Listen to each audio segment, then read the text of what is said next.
Le plateau, le Rwanda et les nazis.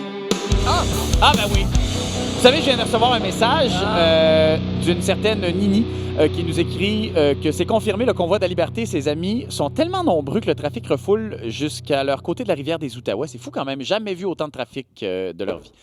Ottawa en plus. Ben oui, je sais bien. Allez-y, rapidement. Le temps file.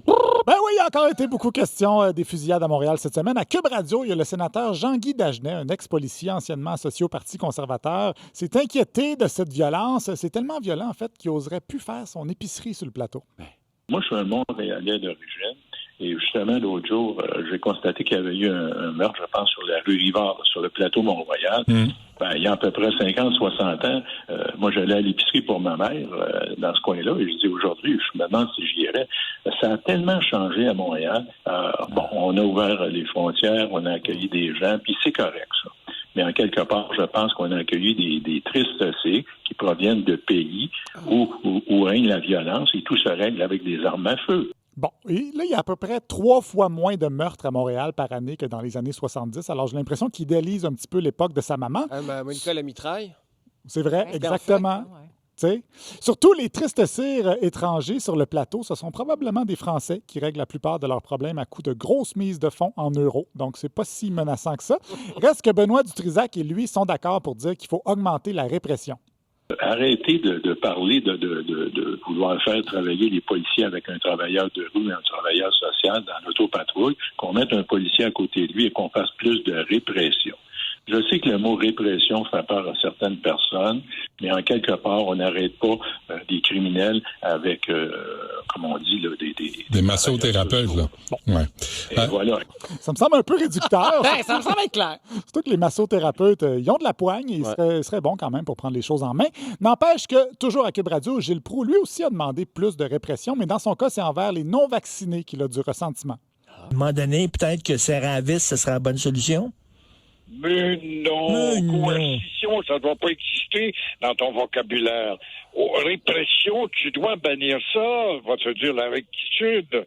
Oh non, on est une bonne société généreuse d'enculés et de cocus contents. C'est tout ce que nous sommes. Ah oui, une société d'enculés, cocus contents. Encore insulter les enculés. Ouais, enculés et Ben cocus. oui. En même temps, je ne sais pas si ça s'annule. Ça doit dépendre de quel bord tu mets ton foulard dans ta poche. Sinon, François Legault, lui, a reçu une déclaration d'amour dans le Journal de Montréal cette semaine de la part de notre amie Denise Bombardier, ce qui a mis en colère Guy Bolduc, l'ancien journaliste de TVA, exilé sanitaire et correspondant de Radio X en Espagne.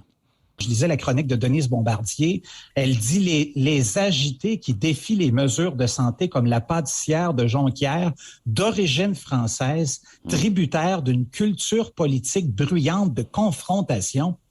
Hey, c'est assez ça ou quoi? Est-ce qu'on est en train de te dire que parce que t'es français, t'es un chialeux?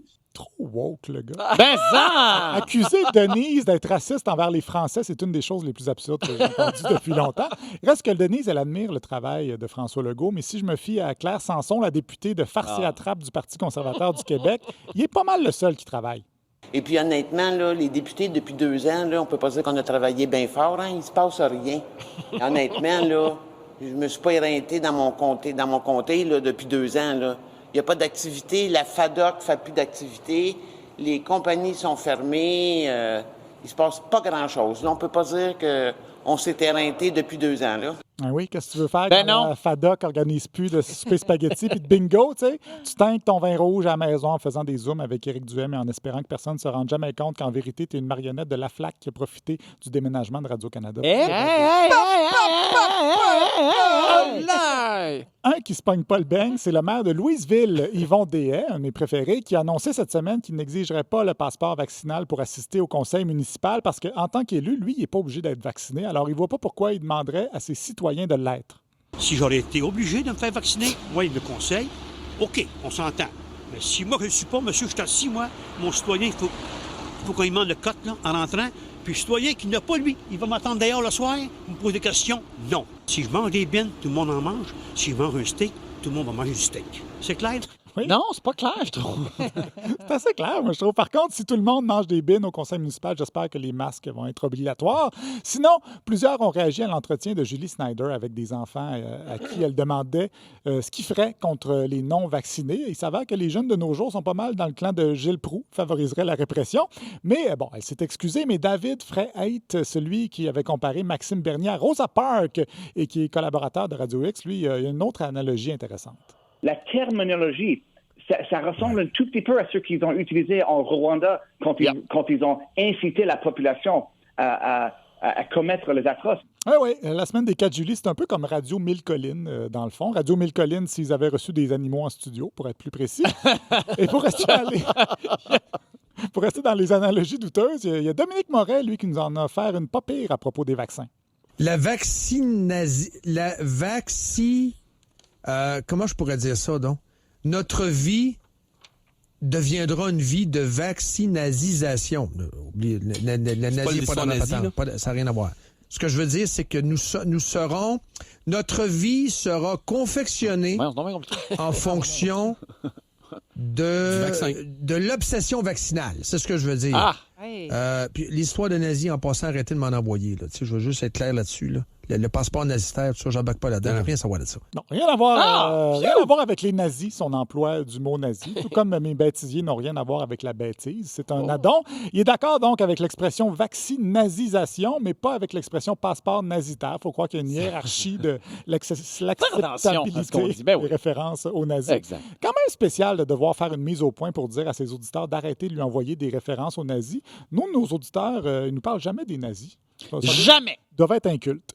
Mais peut-être que le fait d'avoir lancé un segment, le collabo of the day, a une influence sur les gens qui l'écoutent, M. Moret. C'est une hypothèse que je lance comme ça. Mais enfin, pour rester dans les gens qui se contredisent, écoutons Jean-Sébastien Girard de Radio-Canada raconter une anecdote à l'émission Marie-Claude sur les ondes de Télémétropole. J'étais avec ma mère dans la voiture et là, j'avance sur une ligne, tu sais, la ligne des piétons. J'avais avancé un petit peu trop. J'étais fautif. Et là, il y a une madame qui commence à me faire des airs. Et là, j'ai pas pris. J'ai fait puérilement, j'ai fait un fuck you. Écoutons maintenant la version de la même histoire à la populaire émission La soirée est encore jeune. J'étais dans le char avec ma mère la semaine passée. Mais ça, vous n'êtes pas équipé pour du fuck you dans votre char. Et donc, c'est ma mère qui conduisait et elle s'est arrêtée un tout petit peu passé la ligne piétonnière. Ouais. Elle était dans le tort, ça arrive à tout le monde. Puis bon, voilà. Alors, une version, c'est lui qui conduit et l'autre version, c'est sa mère. Clairement, je veux protéger ma mère Jean-Sébastien, dans une émission grand public. Vous ne savez plus où finit votre mère et où vous débutez. Je sens que les décrypteurs vont s'intéresser bientôt à votre prochain One Month. Un sacré menteur. Mais c'est qui conduisait? C'est ma mère, mais dans une émission grand public, je voulais la protéger. J'espère. Et puis là, c'est un souhait que je fais. Une infraction qu'elle avait commise. J'espère que Marie-Claude Barrette ne vous invitera plus jamais parce que vous êtes un